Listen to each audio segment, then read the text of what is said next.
provided us. Yeah, Mr. Craig, you said that that the three great religions, monotheistic religions, Judaism, Islam, and Christianity, all would be consistent with a worldview that acknowledged a God and gave meaning and purpose. And I agree with that, but here's my question. Why did you choose to become a Christian as opposed to a Muslim or a Jew? What do you find different about Christianity that you find more fulfilling for yourself, or more, do you find answers to those questions of purpose and value and meaning? What do you find different about Christianity that you find the answers to be more fulfilling or more enriching than the other two religions you mentioned? Well, I think you won't be surprised if I answer Jesus of Nazareth. He was the difference, and he is what distinguishes Judaism and Islam from Christianity, among other things. When, as a non-Christian, I first heard the message of Christ, I began to read the New Testament. I had never read a New Testament before, and as I read the Gospels and the story of Jesus of Nazareth, I was absolutely captivated by this person. His words had the ring of truth about them. There was a wisdom there that I had never encountered before. And his life had an authenticity about it that wasn't characteristic of many people who claim to be his followers in our culture, who claim to be Christians. And I was just captivated by Jesus of Nazareth.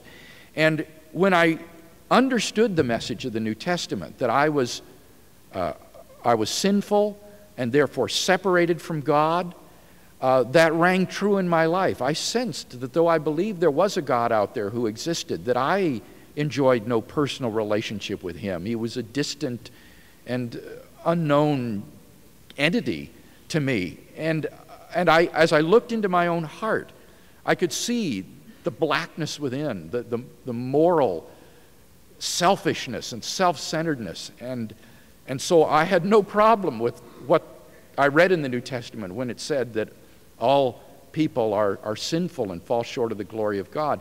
I understood the love of Christ, and that drew me, the notion that God himself, in the form of his Son, would die on the cross as a sacrifice for my sin so that I could be reconciled to him.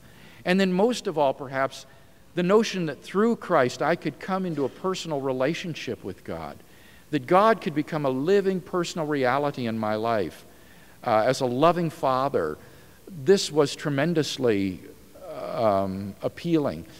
And so as I read the New Testament and read Christian books and so forth over a period of about 6 months, I was just convinced that it was true. And since then, nothing that I've read or studied has changed my mind about that. When I look, for example, at Judaism, I think that the Old Testament looks forward to Jesus as the Jewish Messiah. I think believing in Jesus is the most Jewish thing a person can do. When I read the Quran, I find that the portrait of Jesus in the Quran, I think, is historically inaccurate, that it is written 600 years after the events and is demonstrably legendary in many respects, whereas the documents of the New Testament were written in the first generation while the eyewitnesses were still alive, and thus give a more accurate portrayal of who the historical Jesus was. And so for those reasons, I think that the Christian claim to be true is accurate, and therefore I count myself enthusiastically a Christian.